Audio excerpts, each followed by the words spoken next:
Okay, so let's start with the displacement addressing mode. Till now, we have studied the different addressing modes in which we have seen the addressing modes related with the memory and different registers. That means register addressing mode and register indirect addressing mode, as well as the immediate implied mode, etc. So in this lecture, we will discuss the displacement addressing mode. So what this mode actually says, sometimes we have the situations where some part of the program need to be shifted from one place to another place, or from one segment to another segment, or the address of the next instruction may be changed because of the branching. So depending on the different situations, this displacement addressing mode will be divided into three types. We will study in the next slide. So here, the effective address will be calculated as the address part of the instruction plus content of the register. That means overall, what we have here is the effective address of the instruction will be calculated from the address part of the instruction by adding the contents of a register which contains the address. In simple words, we can say the effective address can be found by the address part of the instruction plus the address contained in some of the registers. So depending on the different situations, different registers may be involved, and accordingly, we call the different addressing modes as the of three kinds. So we can discuss here, basically going to the types of the different displacing addressing modes. We need to understand the basic of this. What is the criteria for finding the effective address? So here, let's say this is the instruction, here opcode and address part, where in address part there is the register content, that means the register bits, as well as the address part of the instruction. So here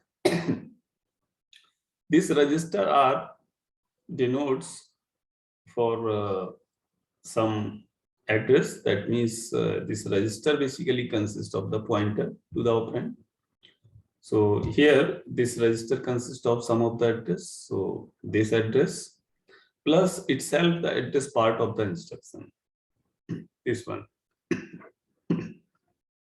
So this address plus the contents of the register, which is another address, both will be added to find the effective address of the operand here in the memory. So this is the basic criteria of displacement addressing. So in the forthcoming slides, we will be able to see why this displacement addressing will be used, and accordingly there will be of three kinds of displacement addressing, mainly three kinds, and these three types can also be divided into its subcategories as needed.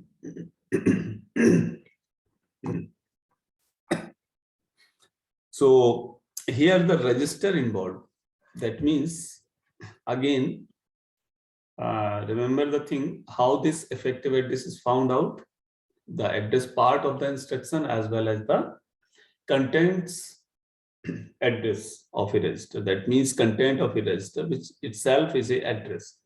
So the address value of the register, that means contents of the register which is address, plus the contents of the instruction which is again an address. Both are added together to find the effective address.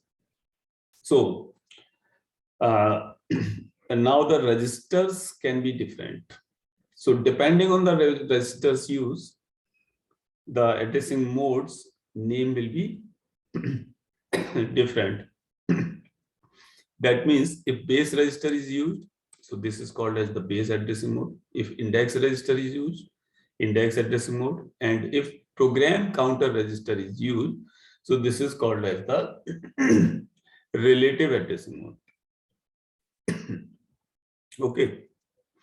So actually, how these different registers are used, it depends on the situation. Depending on different situations, the different registers will be used. So in this lecture itself, in the forthcoming slides, I will describe the different situations and the name of the registers used for different types of displacement addressing. So let's first discuss the base addressing mode. So here is the base addressing mode. So in this mode, as we know, base address is used, and base address contains the base address of some construct, and the effective address, as usual, will be found out by adding the base register contents plus the address part of the instruction. So base register contents BR plus A, that is part of the instruction. This is the calculation of the effective address.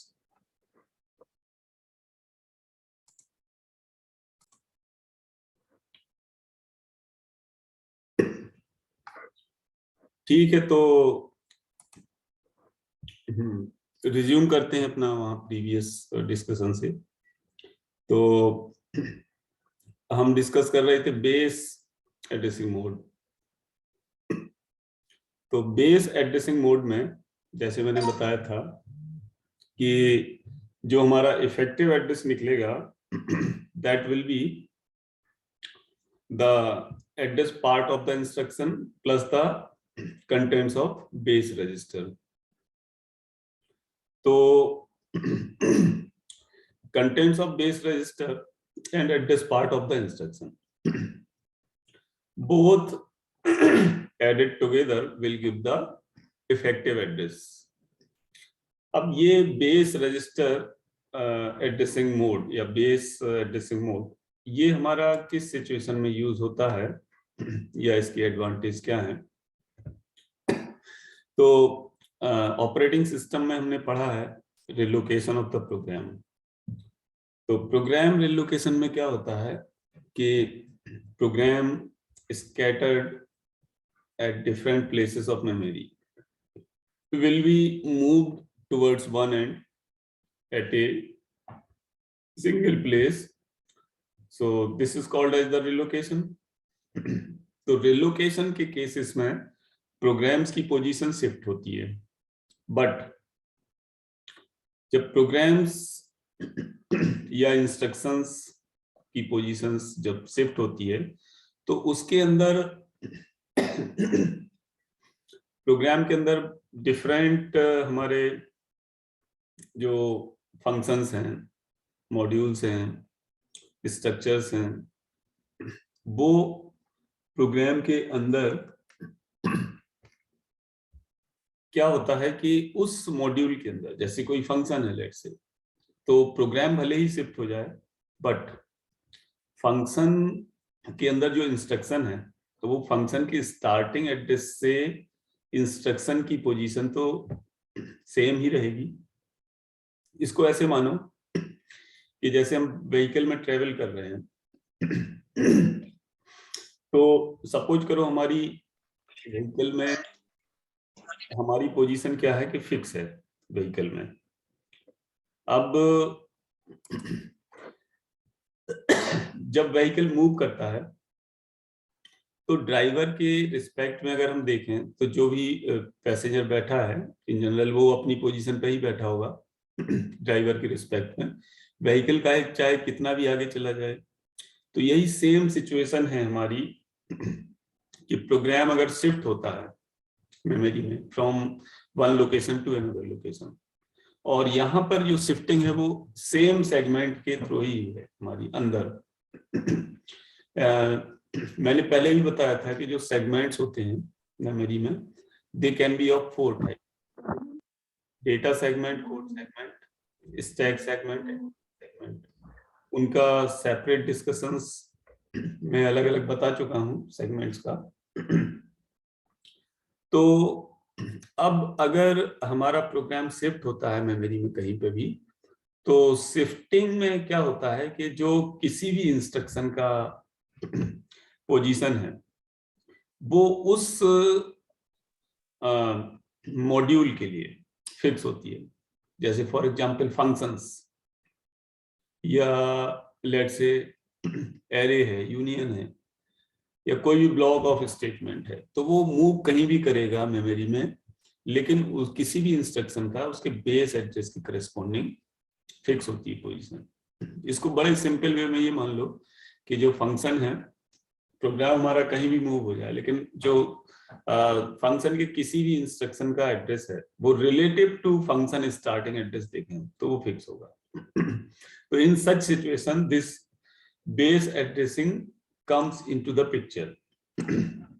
मतलब क्या है कि जो base address hold करता है, base address holds the starting address of the function etcetera, and address part of the instruction जो add हो रहा है बेस एड्रेस के साथ to find the effective address, address part of the instruction consist of the displacement. If we go back, मैं पीछे back slide पे जाता हूँ, ये यहाँ पे ये इसमें सेकेंड पॉइंट पढ़ो so that idea will be clear to you.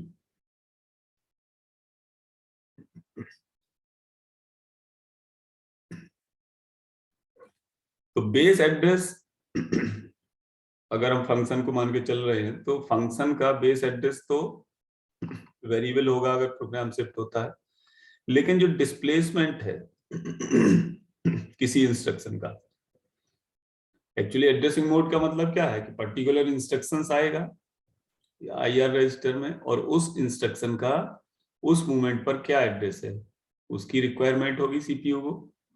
तो उस इंस्ट्रक्शन के लिए जो डिस्प्लेसमेंट पार्ट है, अगर प्रोग्राम रिलोकेशन भी हो गया, शिफ्ट भी हो गया, तो एड्रेस पार्ट यानी डिस्प्लेसमेंट जो कि address part of the instruction से मिलेगा वो फिक्स रहेगा।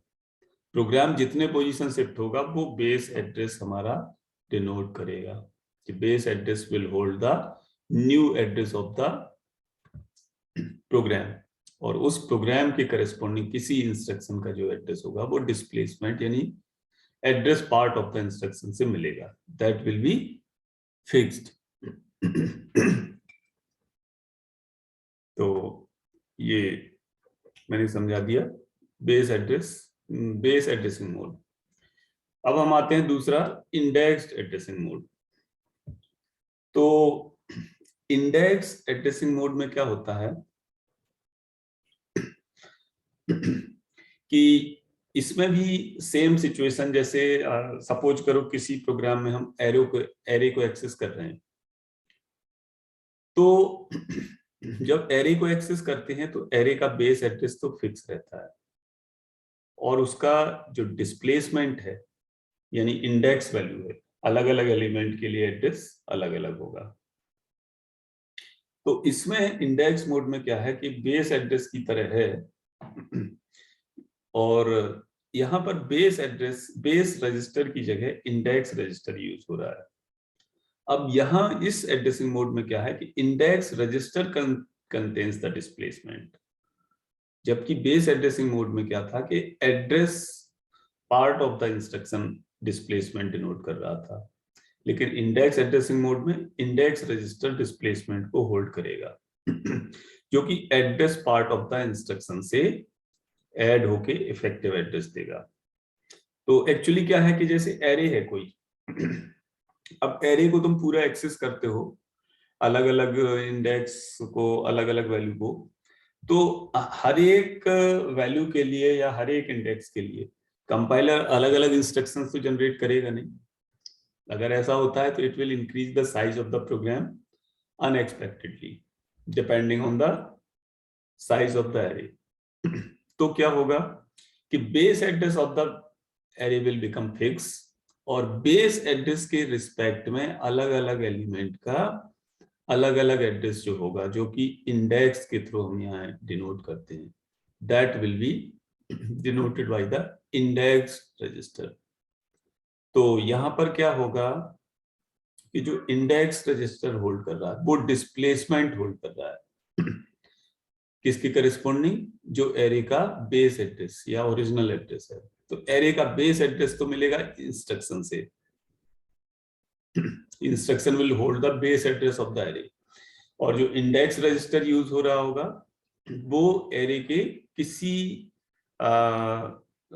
वैल्यू के करेस्पॉन्डिंग इंडेक्स को रिप्रेजेंट कर रहा होगा, जो कि अलग अलग एलिमेंट के लिए अलग अलग होगा। इस तरह से एरे के किसी एलिमेंट को एक्सेस करने के लिए इंस्ट्रक्शंस यूज होते हैं। Now read out this slide, जो मैंने बताया वही लिखा हुआ है।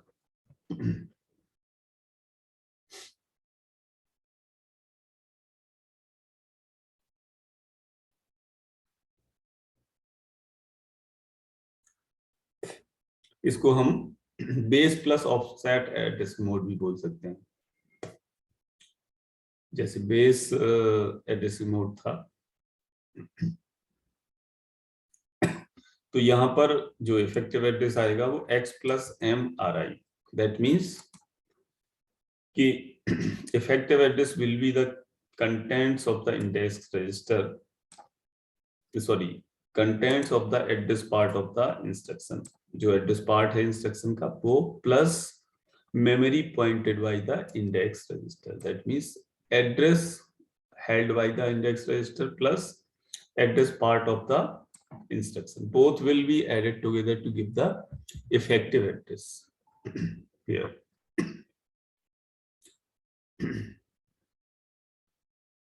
तो इसमें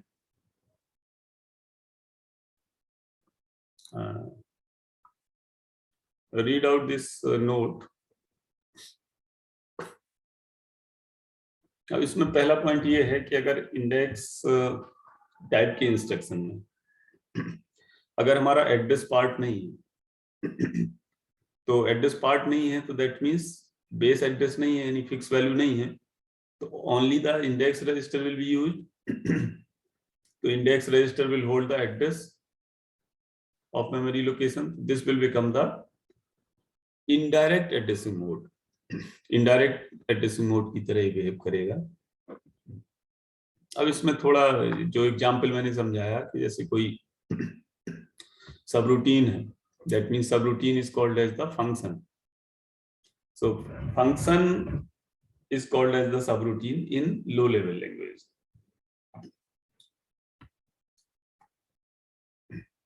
तो एग्जाम्पल में वही है कि जैसे मैंने बताया कि कोई एरे है, तो एरे के रिस्पेक्ट में हमारा किस एलिमेंट की पोजीशन बेस एड्रेस की करेस्पॉन्डिंग क्या पोजीशन है, उस पोजीशन को डिनोट करने के लिए इसका इंडेक्स एड्रेसिंग मोड का यूज करते हैं। Index register holds the index value or the address corresponding to the index related to the base address, or base address will be contained inside the address part of the instruction.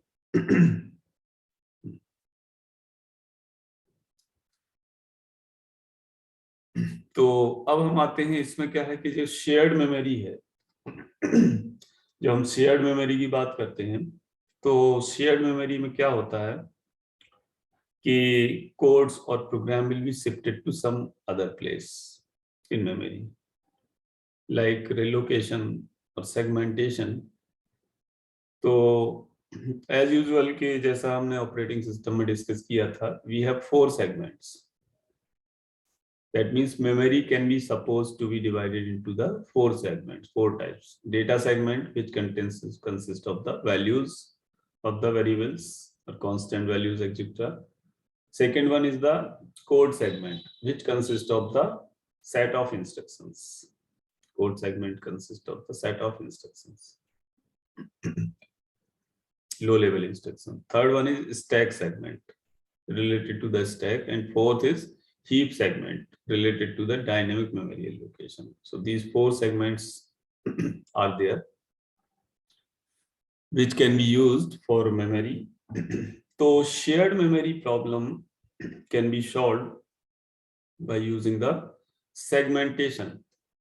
अब ये क्या है, actually ये detail में है थोड़ा, ये जो ऑपरेटिंग सिस्टम का सेगमेंटेशन वगैरह कंसेप्ट था उसमें हमने डिस्कस किया था. Now it cannot be possible to discuss all the concept of the segment. But segment register addressing में क्या है कि जैसे ये है हमारा कोड सेगमेंट और डेटा सेगमेंट, जो मैंने बताया कि कोड सेगमेंट में तो इंस्ट्रक्शन स्टोर होते हैं, डेटा सेगमेंट में डेटा यानी वैल्यूज, डेटा वैल्यूज.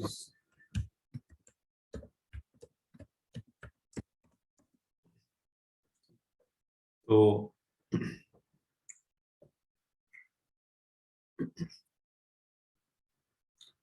इसमें क्या होता है कि जो सेगमेंट है, अभी हम बात कर रहे थे, अज्यूम कर रहे थे कि program and data they all are the part of the same segment. That means no segmentation is there.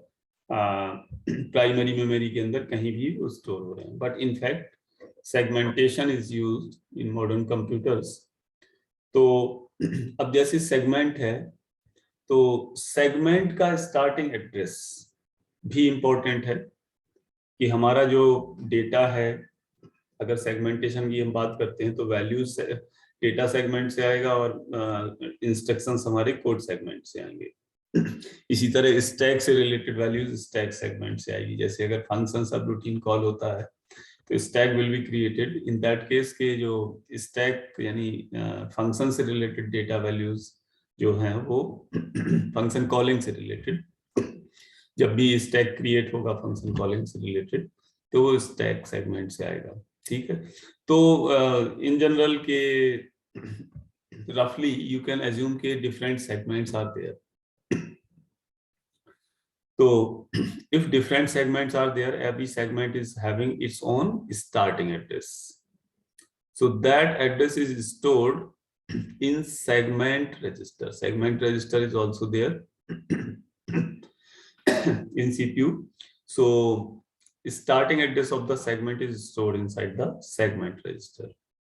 We are actually now discussing some little bit variation of the base and index addressing mode, along with the segmentation. Here segment addressing mode we can also say, जैसे मैंने यहाँ बताया segment register addressing. So this is a little bit variation from the previous one. Previous में हम assume कर रहे थे कि we are only working with the same memory. So segmentation की कोई problem नहीं थी. अगर कोई फंक्शन है तो फंक्शन के रिस्पेक्ट में जो इंस्ट्रक्शन है या प्रोग्राम के रिस्पेक्ट में इंस्ट्रक्शन है, so we measure that from the starting of address of the program or function. But अगर सेगमेंट की बात करें तो अगर पार्टीशन है मेमोरी के लॉजिकल पार्टीशन सेगमेंट, तो यहाँ पे segment address, starting address of the segment is also in consideration. तो सेगमेंट का स्टार्टिंग एड्रेस होगा वो सेगमेंट रजिस्टर में होगा. अब सेगमेंट के अंदर हम प्रोग्राम की बात करेंगे, तो सेगमेंट के अंदर जब प्रोग्राम की बात करोगे तो सेगमेंट का स्टार्टिंग एड्रेस हो गया उस पर्टिकुलर सेगमेंट में प्रोग्राम, तो वो बेस रजिस्टर में स्टोर होगा प्रोग्राम का एड्रेस उस सेगमेंट के अंदर. We are talking about the actually addressing mode with respect to the multi programming computer system. Everywhere now the multi-programming concept is there, so many programs can be there in memory simultaneously. So a single segment may consist of the instructions for many programs. अगर हम code segment की बात करें तो code segment may consist of the instructions, the code for many programs. तो अगर किसी particular segment की बात करें तो उस सेगमेंट में स्टार्टिंग एड्रेस जो सेगमेंट का है वो सेगमेंट रजिस्टर में रहेगा, और पर्टिकुलर प्रोग्राम जो जो एड्रेस है वो बेस रजिस्टर में रहेगा, और उस प्रोग्राम के रिलेटिव किसी अगर इंस्ट्रक्शन का एड्रेस हमें फाइंड करना है तो that will be in index register. So this is the concept behind segment register addressing. Let's say like this way. Here, this segment, let's say this is the main memory. So segment 1, segment 2, segment 3, segment 4, different segments are there. So अगर हम second segment की बात करें यहाँ, तो इसका starting address है 50,000, 50,000. So this will be held inside the segment register 50,000. Okay, segment address. अब उस सेगमेंट में हम किसी पर्टिकुलर फंक्शन या प्रोग्राम या कोई मॉड्यूल या कंस्ट्रक्ट की बात करें तो लेट्स से कि उस सेगमेंट में जो पर्टिकुलर फंक्शन है, लेट्स से सबरूटीन, वो 1000 एड्रेस आगे है, स्टार्टिंग से 1000 एड्रेस आगे, तो this 1000 value will be held inside the base register, जो कि base register holds the starting address of that program inside particular segment. अब उस प्रोग्राम के अंदर हमारा इंस्ट्रक्शन या वैल्यू या डेटा जो भी हम बात कर रहे हैं, that address will be held inside the index register. Suppose करो इस सेगमेंट में पर्टिकुलर प्रोग्राम इस एड्रेस पर पड़ा हुआ है, 1000 मीन्स कि इस सेगमेंट के रिलेटिव है हमारा 1000 आगे, अदरवाइज 1000 कैसे होगा, कोई मतलब ही नहीं। तो इस सेगमेंट का एड्रेस है मेन मेमोरी के स्टार्टिंग से 50,000 पर, और उस सेगमेंट के अंदर 1000 लोकेशन आगे हमारा जो प्रोग्राम पड़ा हुआ है, और उस प्रोग्राम के अंदर फिर जो डेटा है या इंस्ट्रक्शन है या जो भी है उस प्रोग्राम के अंदर या फंक्शन के अंदर फिर 100 पोजीशन आगे है ये यहाँ पर। तो ये टोटल एड्रेस आया segment plus base plus index, ये एड्रेस बना। अब इस एड्रेस पर जो वैल्यू आई जो भी है वॉट एवर इट इज, वो हमारी फैच होगी। तो instruction will be like this, move instruction है, segment register, base register and index register R1, copying the value from this memory location to register R1। अभी तक हम जो टर्मिनोलॉजी ले रहे थे तो वो यहाँ रजिस्टर से, और अब इस एड्रेस पर ले रहे थे, तो it can be corresponding to let's say any particular CPU architecture. तो इसमें क्या है कि जो ओवरऑल यहाँ से हमारा एड्रेस निकलेगा उस एड्रेस से कंटेंट्स R1 में मूव हो रहे हैं, ये इंस्ट्रक्शन का पर्पज है। ठीक है, तो anyhow here we use the segment address, ये segment register address, okay। तो अब जो हमने इसमें डिस्कस किया है इनडायरेक्ट एड्रेसिंग में रिलोकेशन ऑफ द मेमोरी, तो मेमोरी रिलोकेशन जो है हमारी इंडेक्स एड्रेसिंग से भी कंप्लीटली सॉल्व नहीं हो पाती है,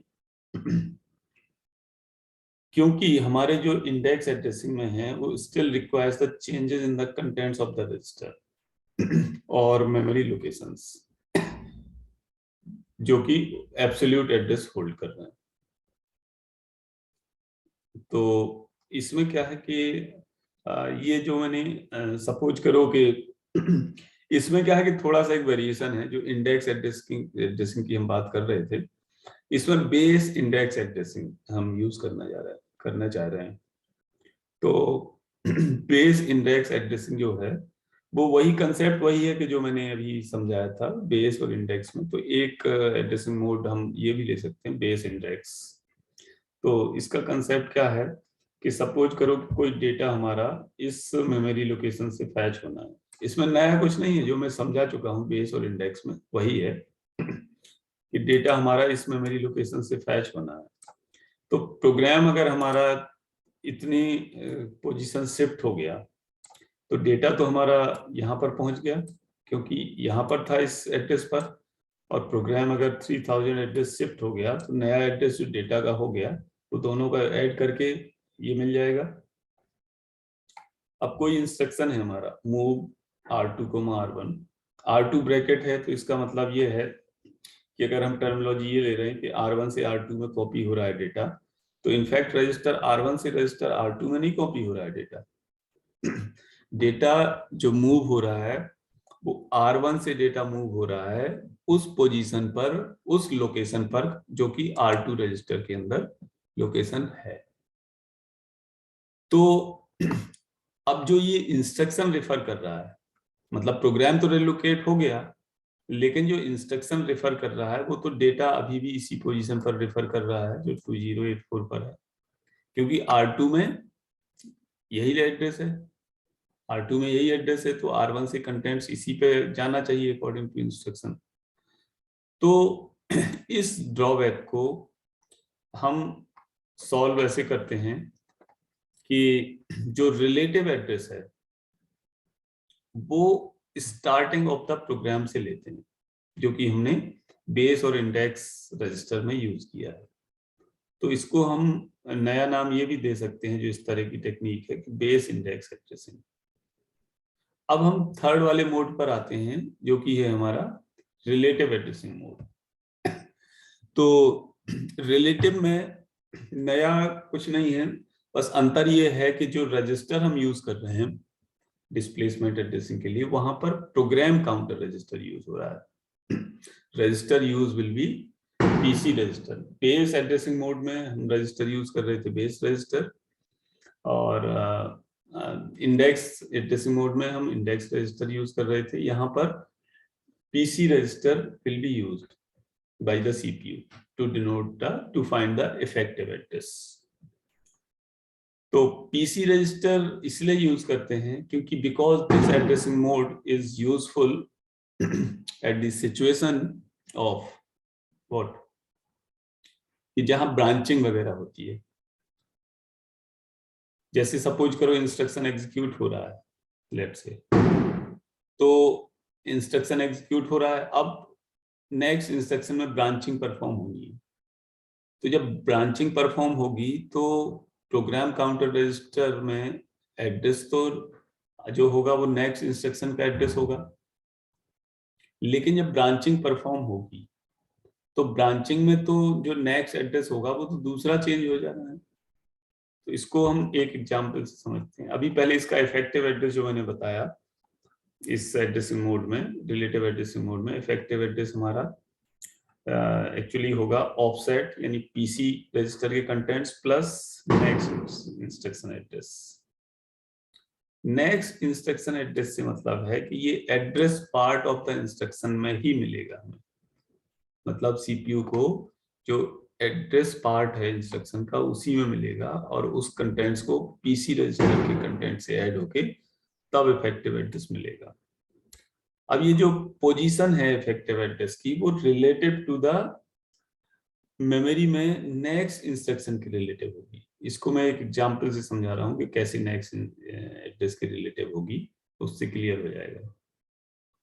बाकी ओवरऑल तीनों ही एड्रेसिंग मोड में, जो डिस्प्लेसमेंट के तीनों एड्रेसिंग मोड हैं, उनमें इफेक्टिव एड्रेस हम ऐसे ही निकाल रहे हैं कि address part of the instruction plus contents of the sum of the register. ठीक है, तो इसको हम, अब जो ये ऑफसेट हो सकता है contents of the PC register, they can be negative also. Negative in the sense कि actually it denotes the shifting, switching और ब्रांचिंग। तो ब्रांचिंग अगर आगे जा रहा है, नेक्स्ट पोजीशन में ब्रांचिंग हो रही है, फॉरवर्ड पोजीशन पे हो रही है, तो पॉजिटिव होगा। अगर ये भी पॉसिबल है कि जो ब्रांचिंग हो वो प्रीवियस इंस्ट्रक्शंस पर भी हो सकती है, जंप और ब्रांचिंग। ब्रांचिंग क्या है? Going to the some other address location. तो प्रोग्राम जो भी इंस्ट्रक्शन करंटली रन हो रहा है उसके पहले इंस्ट्रक्शंस पर भी तो ब्रांचिंग हो सकती है, जंपिंग हो सकती है, तो इट कैन बी नेगेटिव। तो इसको क्या है कि कुछ वैल्यूज दी हुई है मैंने, जैसे करंटली सपोज करो कि पीसी रजिस्टर के कंटेंट्स ये हैं 1800, मतलब address PC register holds the address of the next instruction to be executed. और जो इंस्ट्रक्शन का एड्रेस पार्ट है, suppose address part of the instruction वो है लेट्स से 25। तो इंस्ट्रक्शन के एड्रेस पार्ट से जो एड्रेस मिल रहा है वो 25 है, प्रोग्राम काउंटर का कंटेंट्स है 1800। तो अब जब इंस्ट्रक्शन फैच हो रहा है तो इंस्ट्रक्शन तो इस मेमोरी से रीड होगा, क्योंकि PC रजिस्टर में कंटेंट्स तो 1800 है, मतलब PC रजिस्टर का जो एड्रेस है उसी एड्रेस से इंस्ट्रक्शन फैच होगा। तो अब जब फैच हो जाएगा इस लोकेशन से क्या इंस्ट्रक्शन, तो इस लोकेशन से फैच होने के बाद PC रजिस्टर का कंटेंट्स बढ़ जाएगा बाई 1, तो इट बिकम्स 1801। तो अब इस PC में तो ये एड्रेस है, लेकिन जब ये इंस्ट्रक्शन फैच हो गया और कंटेंट्स में मिला क्या कि अब इंस्ट्रक्शन नेक्स्ट नहीं है, in fact instruction will be from some other place. जैसे सपोज करो इंस्ट्रक्शन एग्जीक्यूट हो रहा है और उसके नेक्स्ट में है jump instruction, jump to some memory location, okay. या सपोज करो जंप इफ 0 कोई इंस्ट्रक्शन है, तो अब जो जंप इंस्ट्रक्शन है तो जब वो एग्जीक्यूट होगा तब वो किसी मेमोरी नेक्स्ट मेमोरी पे ही तो स्विच होगा, कंटिन्यूस मेमोरी पे तो स्विच होगा नहीं। तो वो मिलेगा कैसे, वो जो PC कंटेंट्स हैं और जो डिस्प्लेसमेंट वैल्यू है इंस्ट्रक्शन, जो एड्रेस जितना आगे जंप होना है वो ऐड होके मिलेगी। तो इफेक्टिव एड्रेस हमारा 1801 प्लस 25। ये 1800 क्यों नहीं हमने ऐड किया, नेक्स्ट ये एड्रेस नेक्स्ट इंस्ट्रक्शन का ऐड होगा ना, क्योंकि नेक्स्ट इंस्ट्रक्शन में ही तो पता चलेगा कि आगे स्विचिंग कहाँ हो रही है। जब तक स्विचिंग पता नहीं तब तक तो वो करंट इंस्ट्रक्शन एग्जीक्यूट हो ही रहा है। तो PC में तो नेक्स्ट इंस्ट्रक्शन का एड्रेस आ ही जाता है। तो अब अगर इसकी टोटल मैकेनिज्म देखें तो जो PC प्रोग्राम काउंटर में हमारा पुराना एड्रेस था 1801, यहां से तो इंस्ट्रक्शन ये एड्रेस स्टैक पर क्या हो जाएगा, पुश हो जाएगा, स्टैक पर पुश हो जाएगा, और जब वापस कंट्रोल वहां से जंप वगैरह से फिर वापस आएगा। ये एक्चुअली स्टैक वगैरह की जो सिचुएशन होगी वो फंक्शन कॉल के केस में होगी, क्योंकि अगर नेक्स्ट इंस्ट्रक्शन हमारा फंक्शन कॉल है तो वो function call instruction will take the control to next memory location, another memory location with respect to the current memory location, या current instruction, or better we can say ये जो current memory है उसके respect में अगर ये function call है। तो ब्रांचिंग वगैरह के केस में तो स्विचिंग हो जाएगी, तो वो तो नेक्स्ट इंस्ट्रक्शन के रिस्पेक्ट में जो जहां पे जंप होगा उससे स्विचिंग। तो by this we have completed 3 addressing modes: base addressing mode, index, and as well as the relative addressing mode, for which the corresponding base register, index register, and program counter registers are used. So we have completed this, and I'm closing this meeting.